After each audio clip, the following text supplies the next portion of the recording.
Yeah, very nice to see all of you here, and really nice to know that some of you are watching at home. So welcome wherever you are.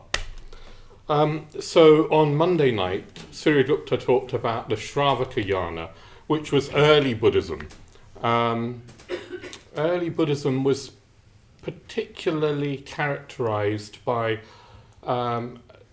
teachings on ethics, teachings on sort of a Buddhist psychology of the mind, and an emphasis on striving, the need to strive towards enlightenment, the need to make an effort for ourselves to break out of our small, limited consciousness, our unenlightened mind, because we all have the potential for so much more.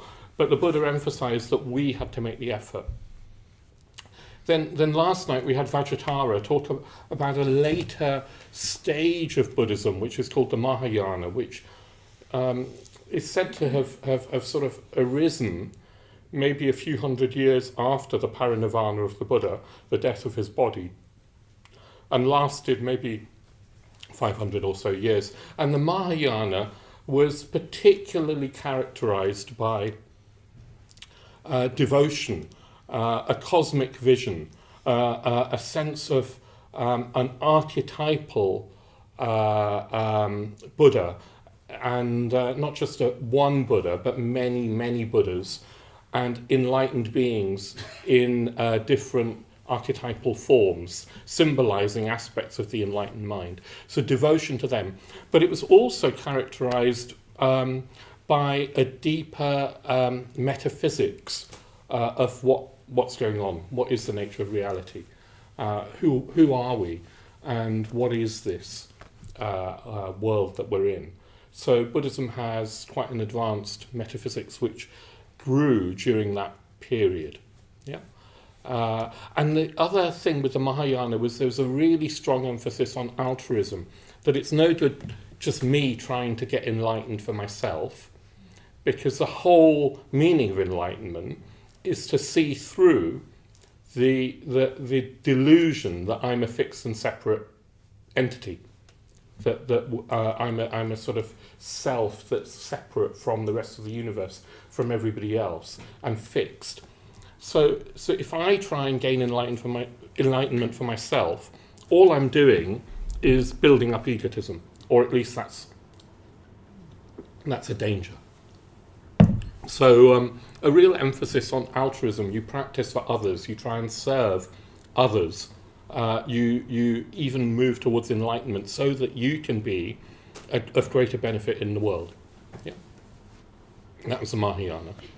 The trouble with taking all of that too literally was that the ideal of the Mahayana became that we would commit ourselves to countless aeons of lifetimes, coming back again and again in an embodied form to save all beings before reaching Buddhahood ourselves. Yeah. Which was a wonderful cosmic vision, which Vajrayana was outlining yesterday. But then there was the sort of maybe a sort of reaction, I don't know if it was a reaction, against that said, hang on, if you just extrapolate that vision into this huge number of lifetimes for eons to save all beings, and you say that there's no end of samsara is endless, then enlightenment will never happen.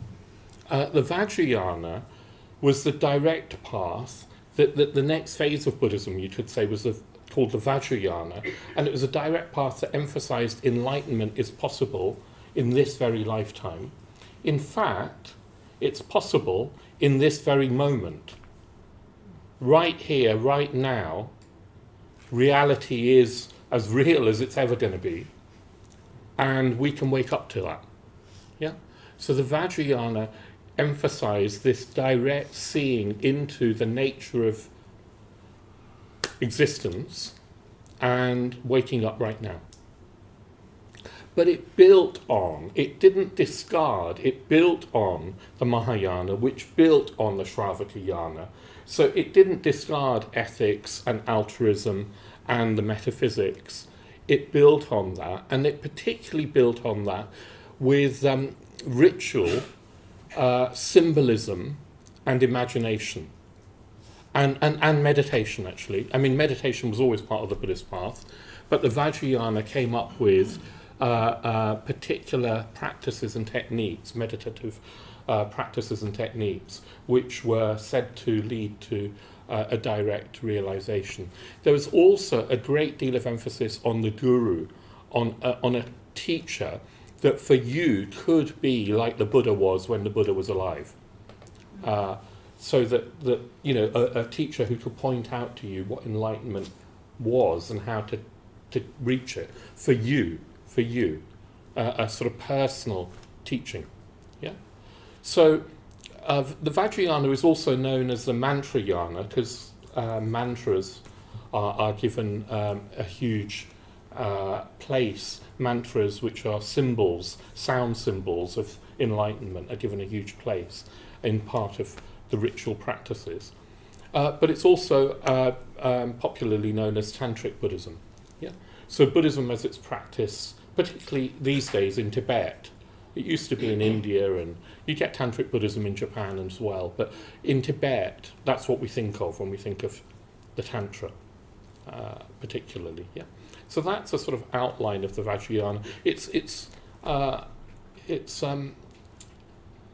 also, you could say these rituals, there's a lot of emphasis on what you could say is magic and transformation. I'll maybe come on to transformation later on in the talk. So this direct path of direct experience is very attractive, isn't it?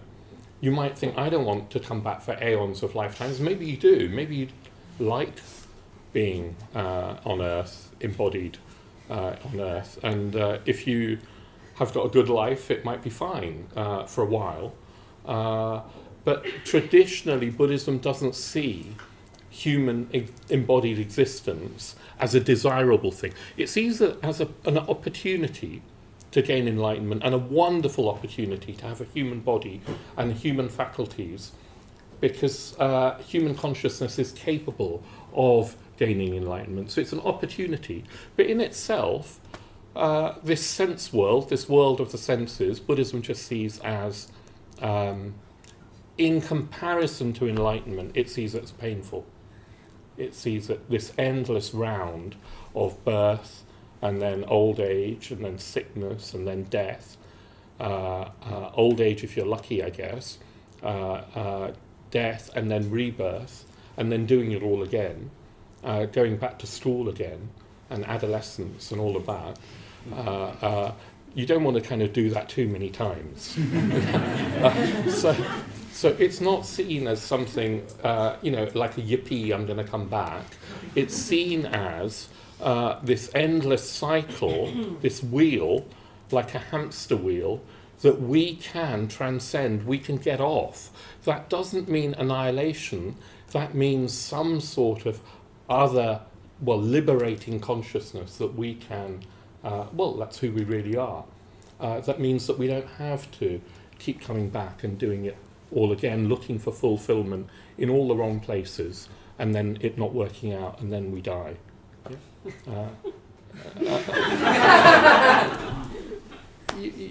It can be a bit happier than that, but essentially that's what the Buddha saw. The direct path can feel very, very attractive because it's like, I want to be enlightened now, or at least in this lifetime. That's what I wanted to do when I first came along here.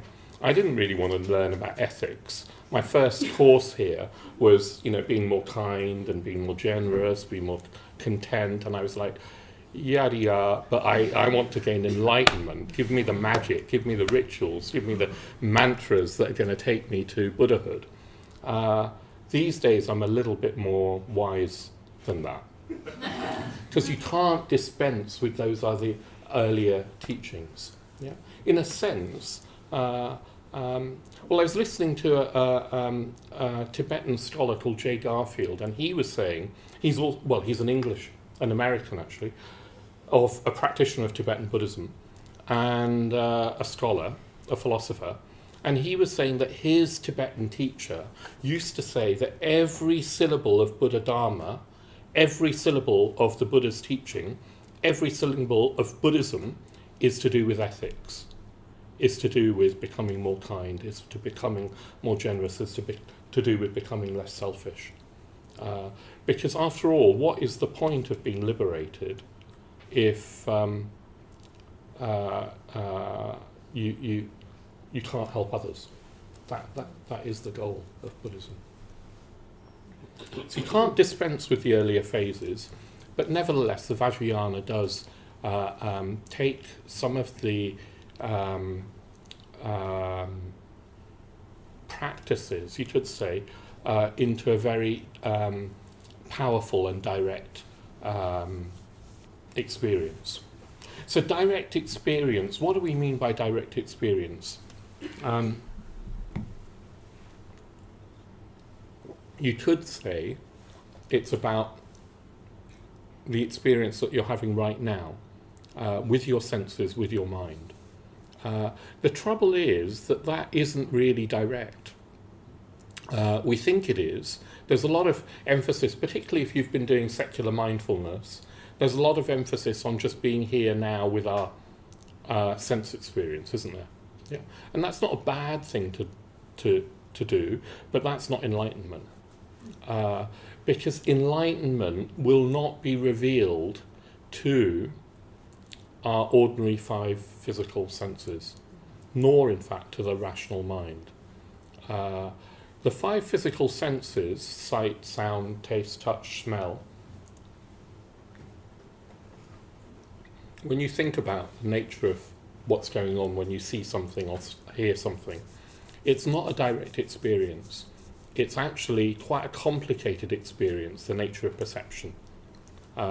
It doesn't require maybe too much thought to know that, look, when you see something, so you're looking at me, you're seeing shapes and colours. That's kind of what we always see, shapes and colours. And colours don't exist objectively, do they? They're something that is constructed by the mind, partly through whatever's out there, and partly through the nature of our eyes. We only see a certain sort of degree, a certain band in the electromagnetic spectrum. We don't see X-rays, for example. We don't see radio waves. We don't see mobile phone signals, but we know that they exist. We can only pick up what our eyes are designed, as it were, to pick up. And you know, red and brown and green, they don't exist objectively. We know that, don't we? It's a construction that our eyes create through whatever wavelengths of light impact onto the retina, and you know, then there are sort of electrochemical signals that go to the brain. I'm not trying to give a science talk. I'm trying to say that, look, just the simple act of seeing isn't simple. Yeah, it's not really direct. It's a creation. It's a construction. If you were a bee, you'd look at these flowers and you'd see. I think bees can see in the ultraviolet spectrum, and flowers are sort of designed for the bees, not for the shrine, and bees would experience different colours to us. Yeah, they would be sort of psychedelic colours to us, and you don't experience those in the shrine room normally. Yeah, so you could ask, well, what's really out there? Which colours are really out there? Are they the psychedelic ones that the bees see, the ultraviolet and so forth, or are they the ones that human beings see? And the answer would be, well, there are no real colours out there. Colours are constructions, and different beings will see different things. You could extrapolate that to sound and smell and taste and even touch. We think things are solid. Things are not really solid. We know that atoms are mostly empty space. The reason that we don't fall through the floor is not because it's really solid or that we're really solid, but that the electrons on the surface of our body repel the electrons on the surface of the floor. We know this. Now, it's not that the Buddha was a physicist, but he did know, Buddhism knew, that we construct our world. Direct experience isn't really so direct. We don't actually know what's out there beyond what we can perceive through the senses. And the senses don't tell us the truth, they tell us what we need to survive. Yeah?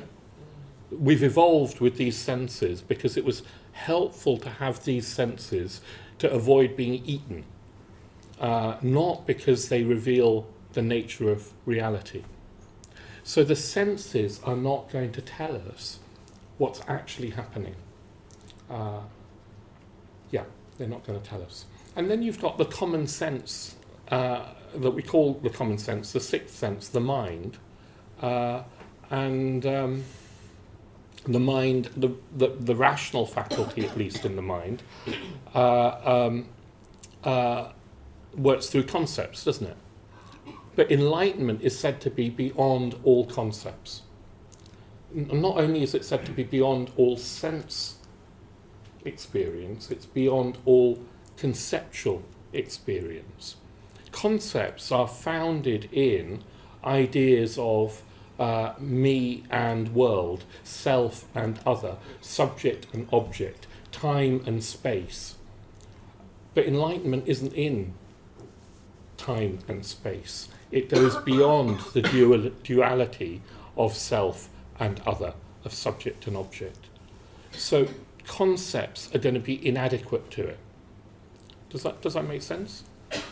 So our senses and our conceptual mind won't get enlightened.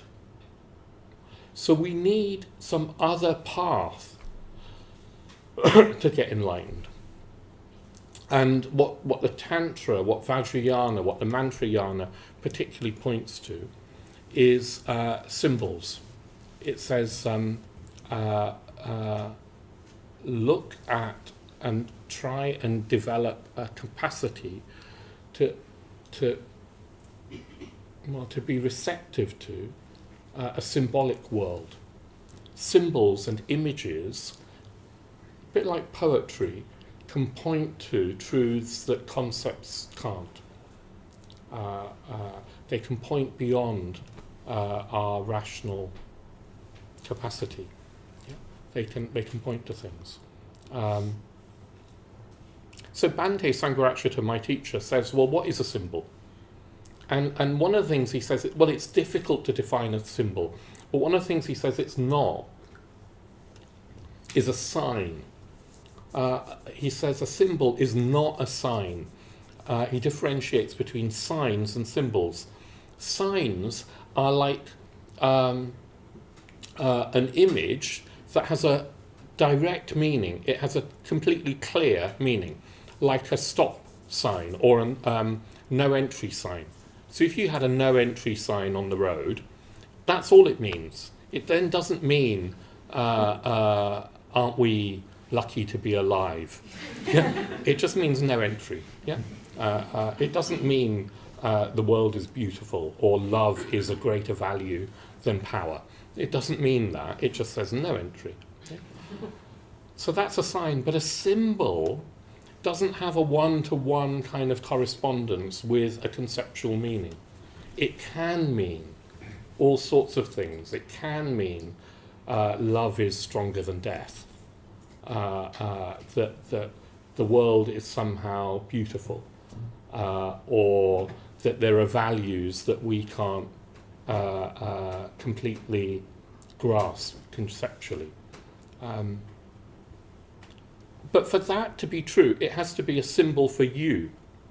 So one person's symbol might not be another person's symbol.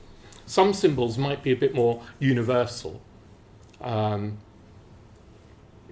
universal symbol, like a red rose in the West, once we had "My love is like a red, red rose," a red rose is forever associated with romantic love.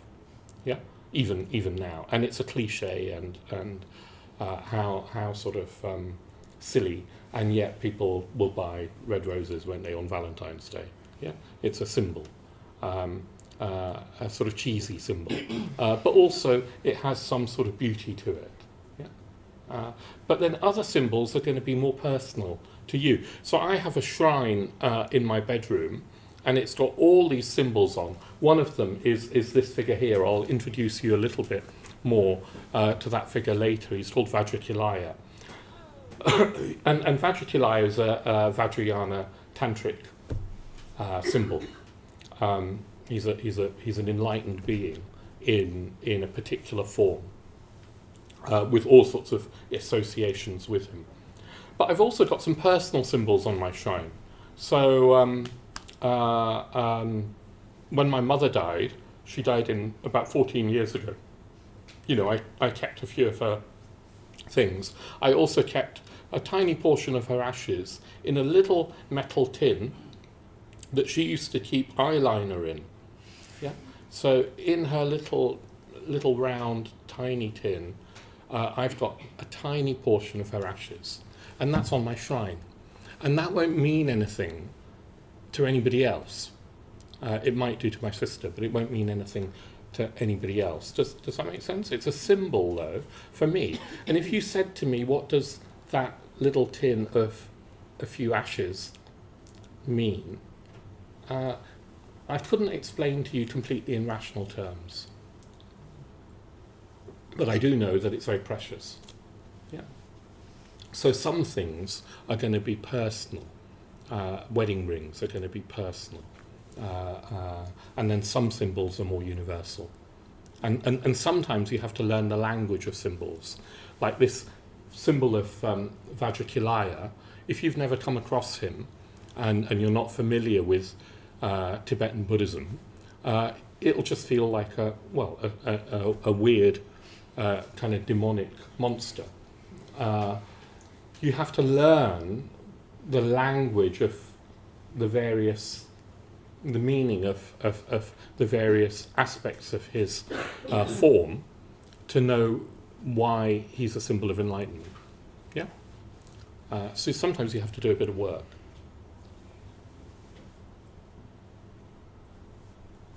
Bhante says that, look, symbols are also they're to do with our states of mind. So in particular states of mind, in particular elevated states of mind, everything becomes a symbol. Life becomes a symbol. Everything. So I don't know if you've had this experience. For me, it particularly happens on retreat, and it particularly happens on solitary retreat. When I'm on my own. It's as if the world starts to be alive. The trees become alive. I mean, of course they're alive, but they start to have meaning. So a number of years ago, I did a solitary retreat for 6 months in a retreat centre that we've got in the mountains in southern Spain. It's a beautiful mountain valley. I was on my own for those 6 months. I had almost one side of this mountain valley to myself. There were olive trees sort of in terraces above me. There were almond trees, a whole almond grove in terraces sort of below me. I was alone with the moonrise and the sunrise. The sun would rise, not that I got up early enough most days, but it would rise. If I walked a few yards, it rose above the sea. It rose above the water. It rose through the water. There was a sort of wedge of the Mediterranean that you can see. And the sun would rise, and sometimes there was a sunrise while there was still a full moon. The olive trees behind me were blackened and dead. And olive trees assume these twisted, wonderful, contorted forms, particularly when they die, it seems. So there are these sort of wonderful, almost grotesque at times, sculptural forms of these dead olive trees. The almond trees were in blossom, or they were almonds that I could just pick off a tree and then peel and then shell. Life was simple and beautiful and symbolic. So I would sort of go out and pretty much every day I would see something that would move me to tears. And I couldn't tell you why.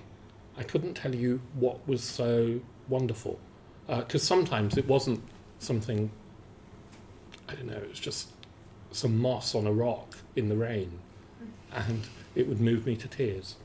It became symbolic. Does that make sense? So in heightened states, everything becomes a symbol, because everything is equally part of the nature of reality. Yeah. So it's not like you just need Buddha images. You could just pick up a rock, and it could, if you saw it with the right eyes, lead you to enlightenment. It's just that some things are richer, more multivalent symbols. They have more potency to them, power to them.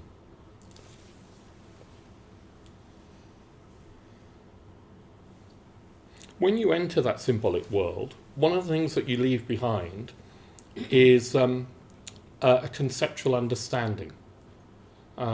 We yearn for, and even Buddhists will try and do this, grasp at enlightenment with a conceptual mind.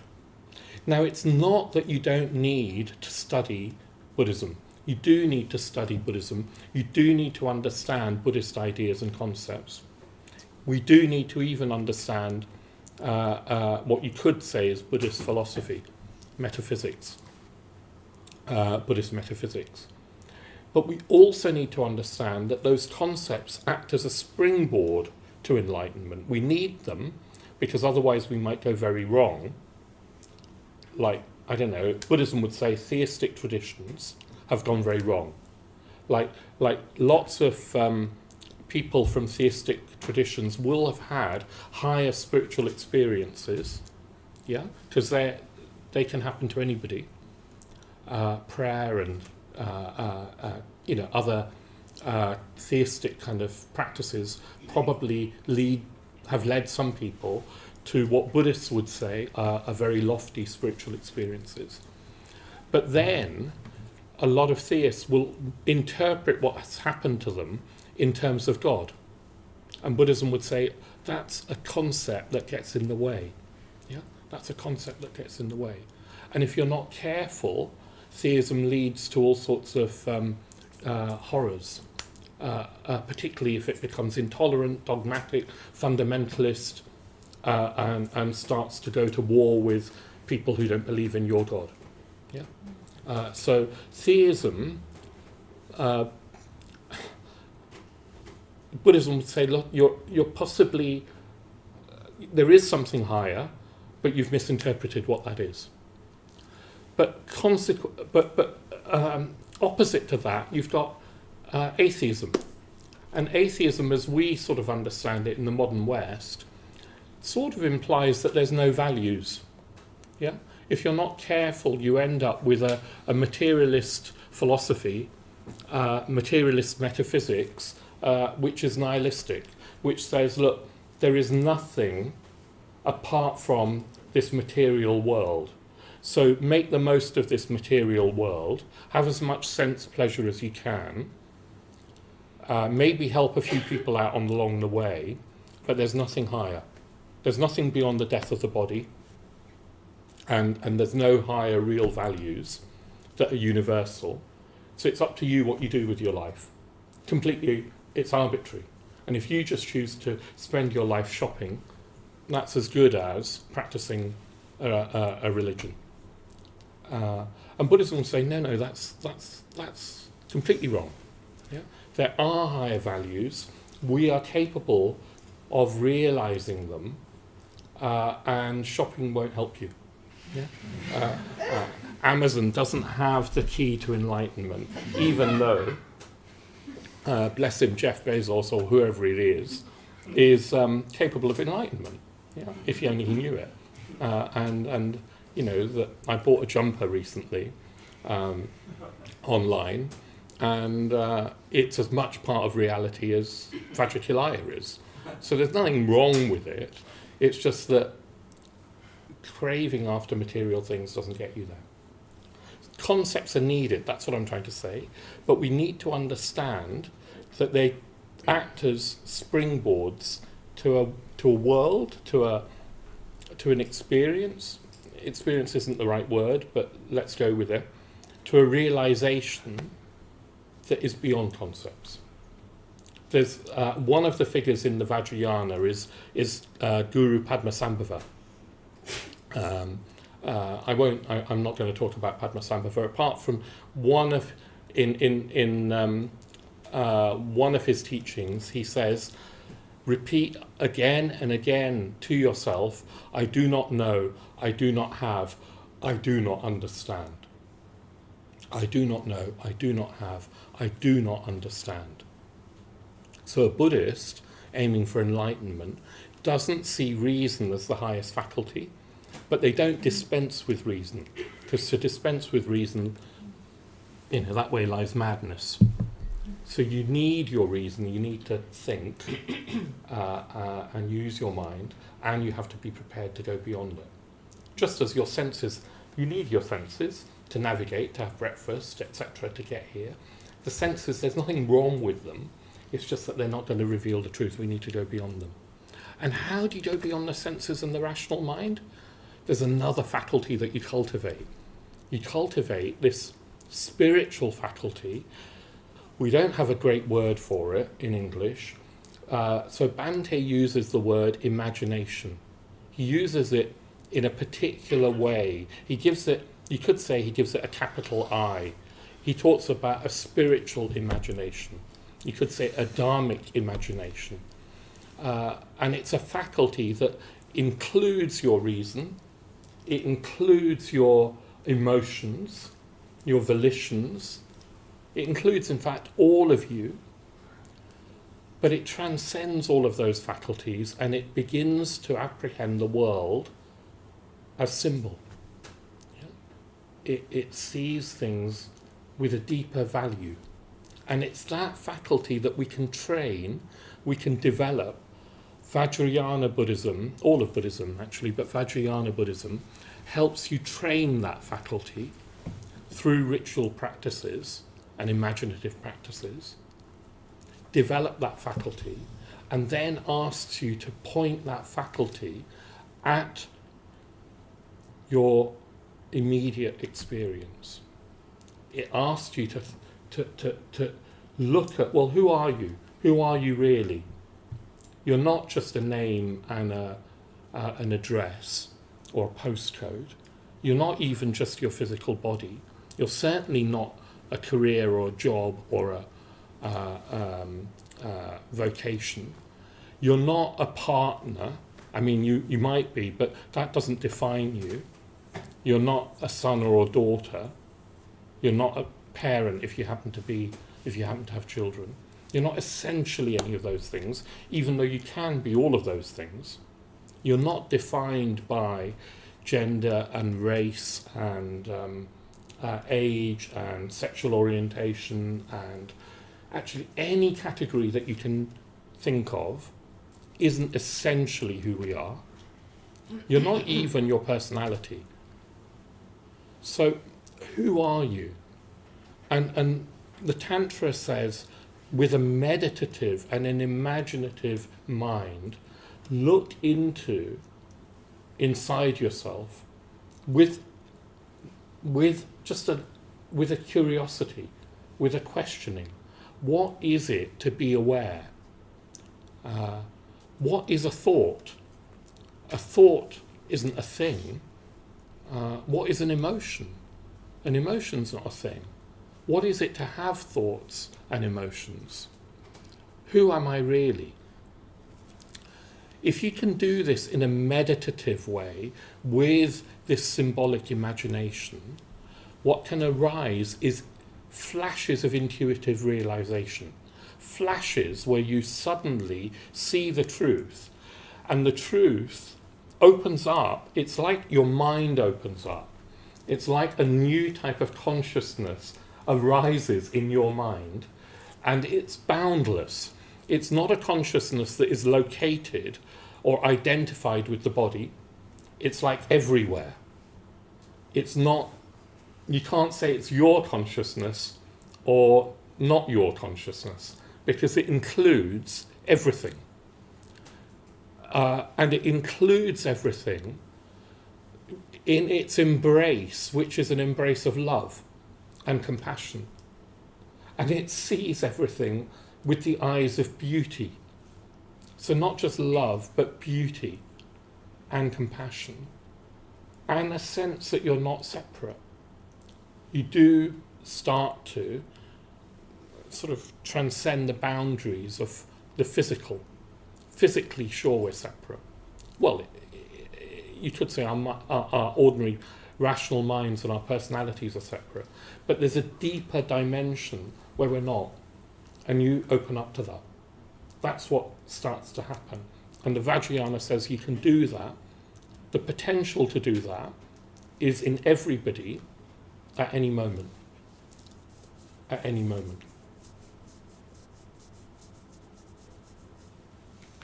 And when you do open up to that, you won't be able to fully capture that in concepts. If somebody was to ask you what happened, you'll struggle to describe it in words. Even the words I've used are only pointers. It's bigger than that. And what people say who have had these glimpses, these insights, what they say is that in that bigger consciousness, you realize that that bigger state is more real, is more true than what we normally experience.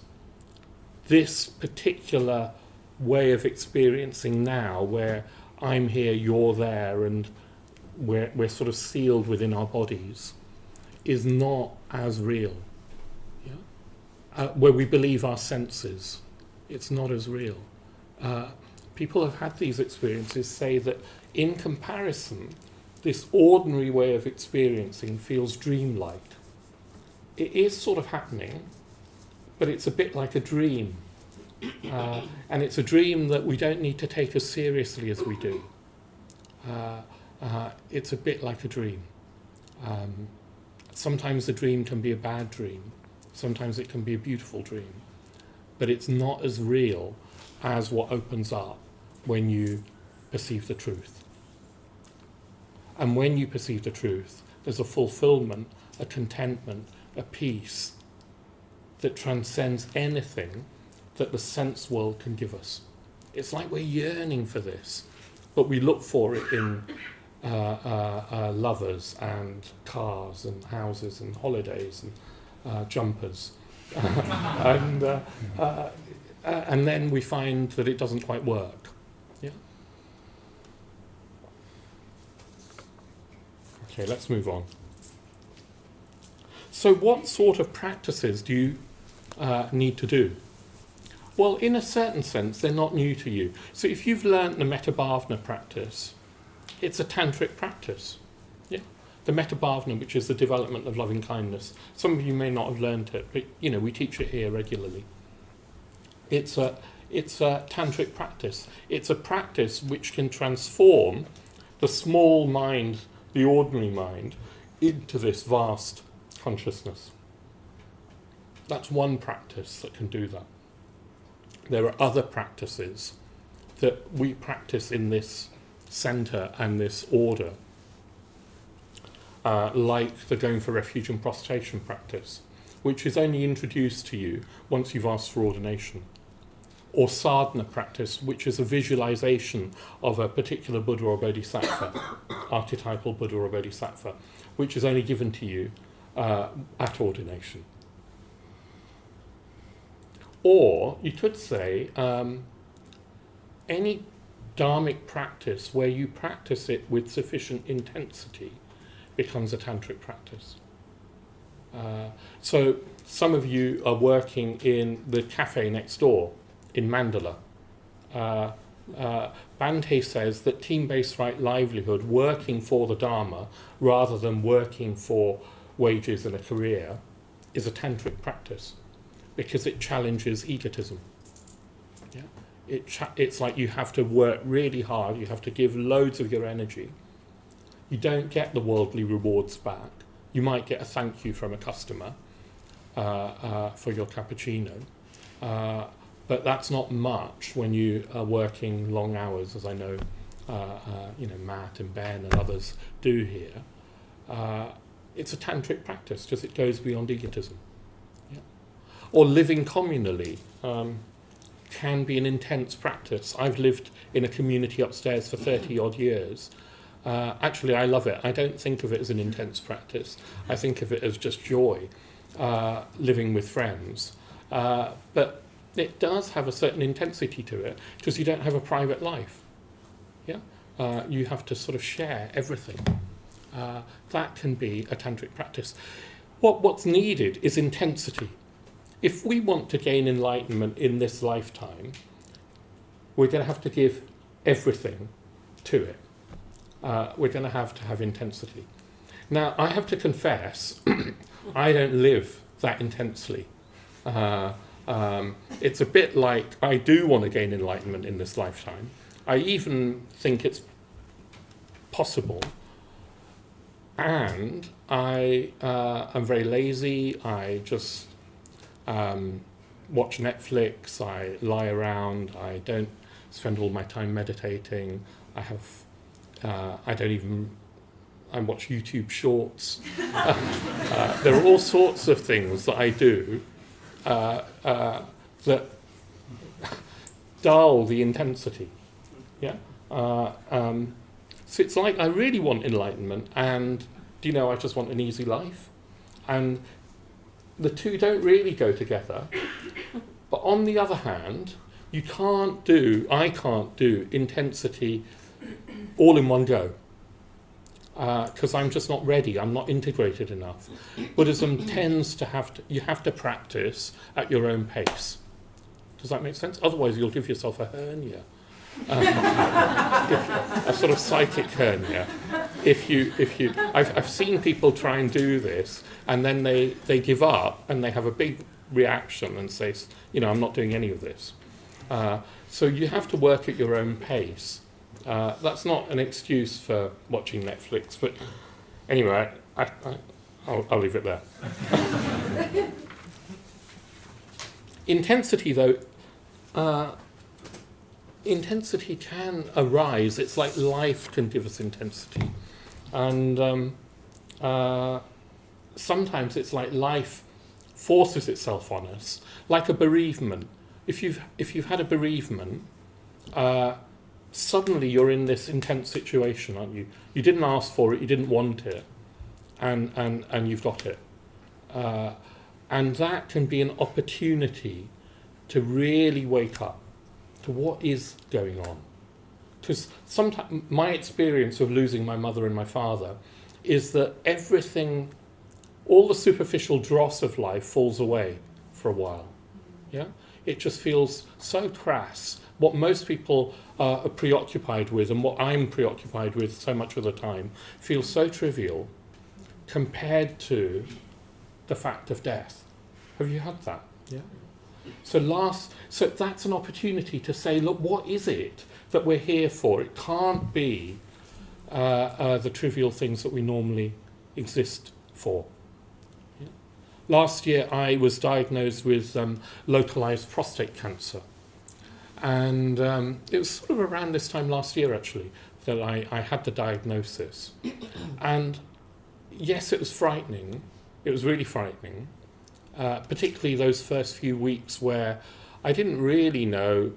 Fortunately, the cancer hadn't spread and it's treatable, and I've had some treatment, and touch wood, it will have gone away. I don't know, of course, whether it has or not. I'm being monitored now, but the prognosis is good. But when I first received the diagnosis, they didn't know how advanced or not it was, if that makes sense, and therefore what the treatment or prognosis would be.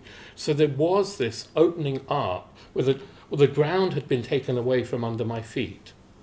And it was frightening, and what I didn't anticipate, it was exhilarating. I felt ecstatic. It's not quite what they expect, what I expected. It's because I've been practicing the Dharma and reflecting on death, and I know that death isn't the end, that this body is not who I really am. There was somehow this intensity of being given a cancer diagnosis opened my mind to something more real. And I would meditate and I'd find myself in bliss.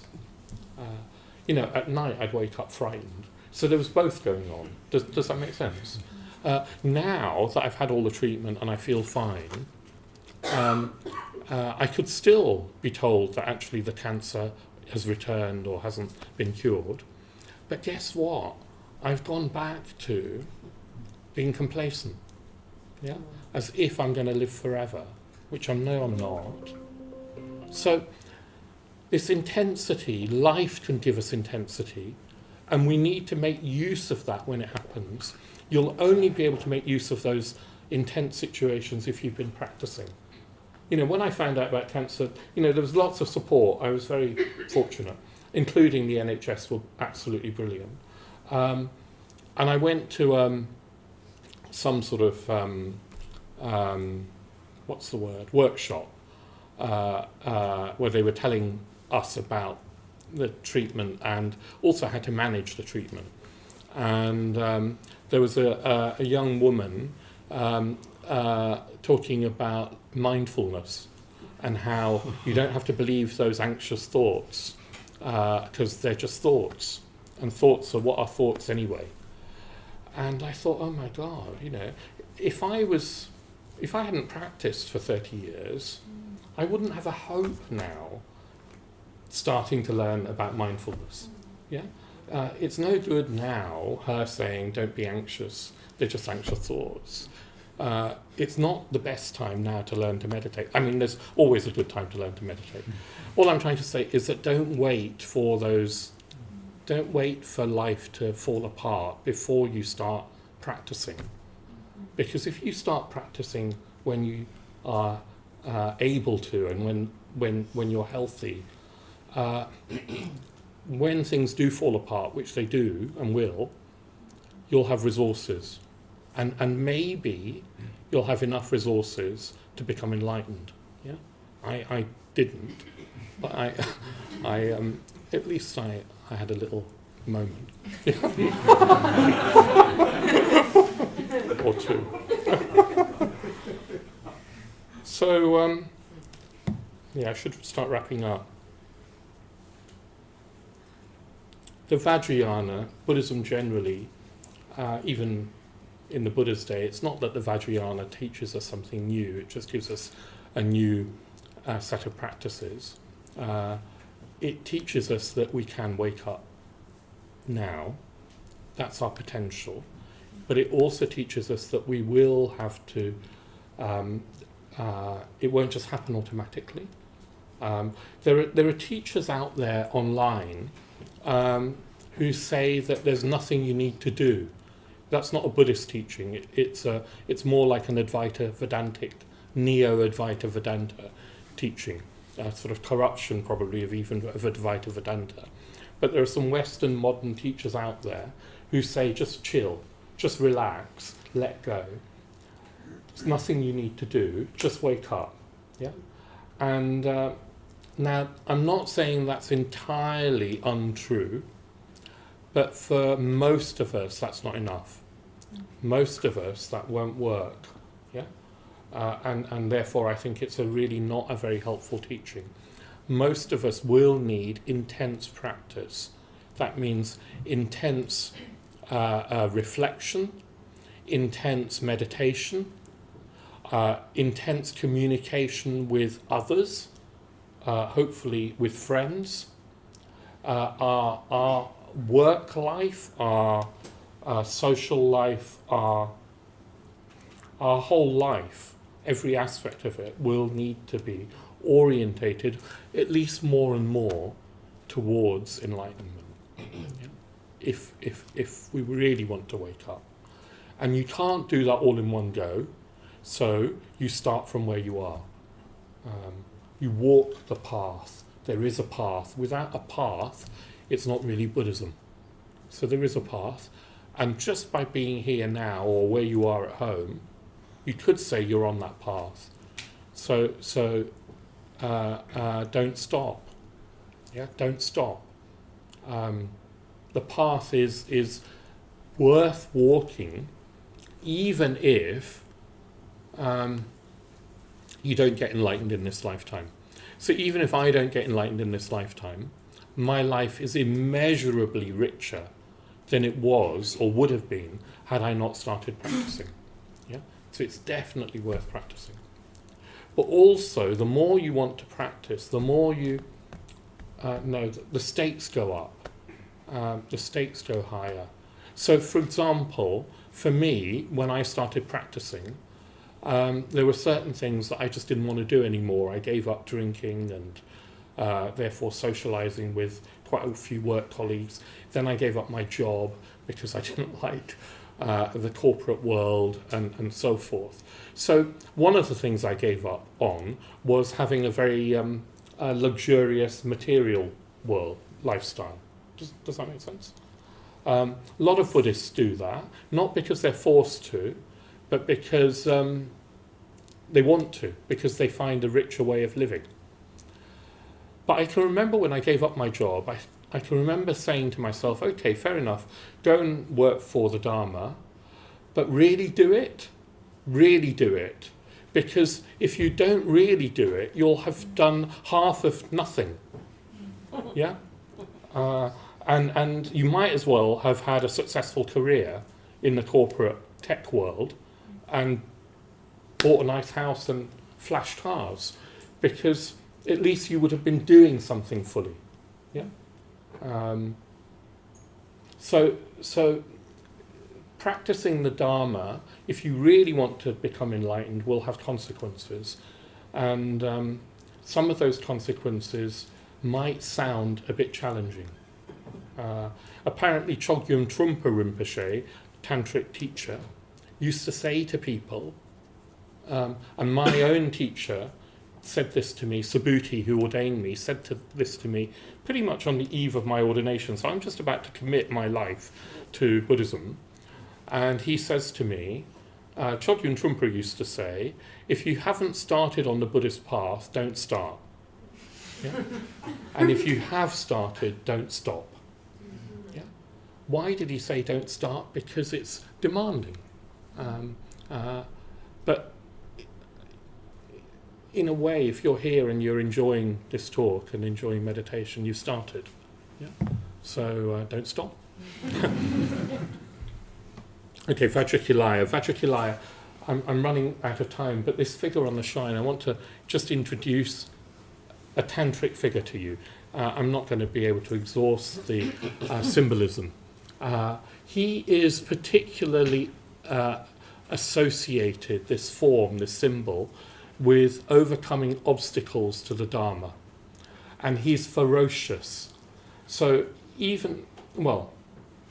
form is is a monstrous form. He's huge. He has 3 heads, each with 3 eyes. And they're angry looking eyes and heads. Monstrous. He has 2 wings.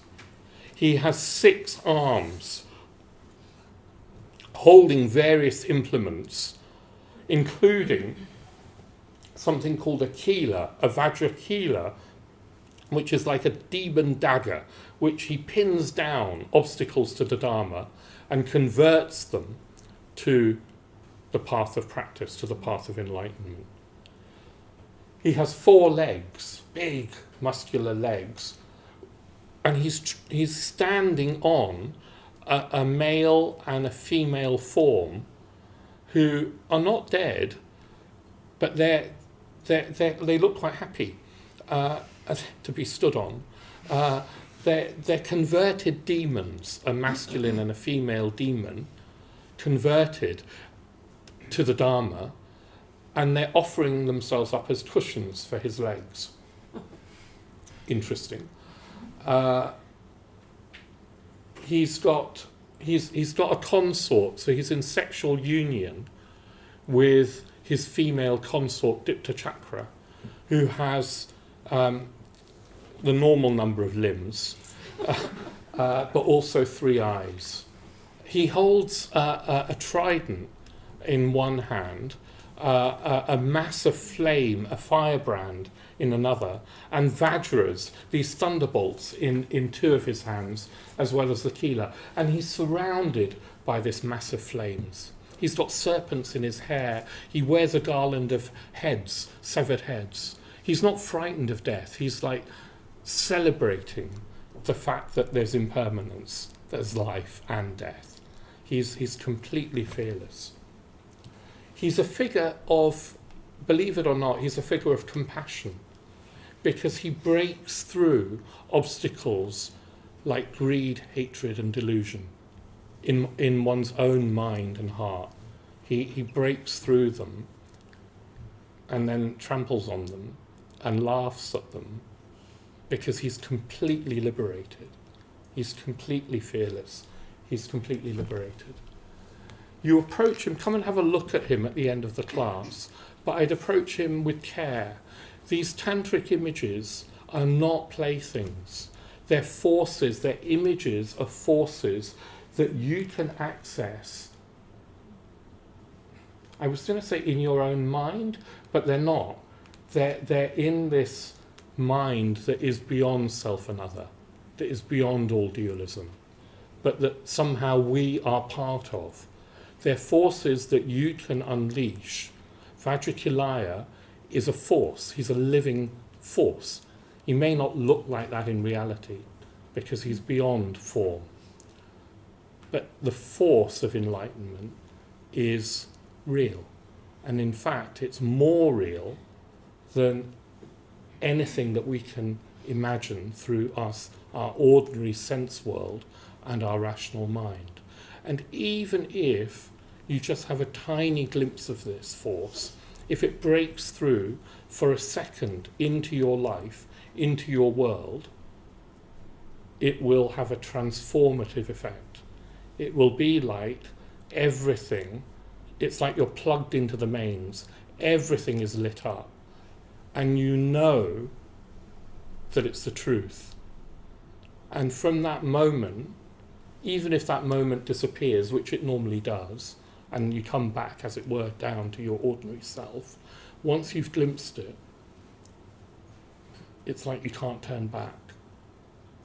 So if you have had even a glimpse of a glimpse, honour that and don't stop.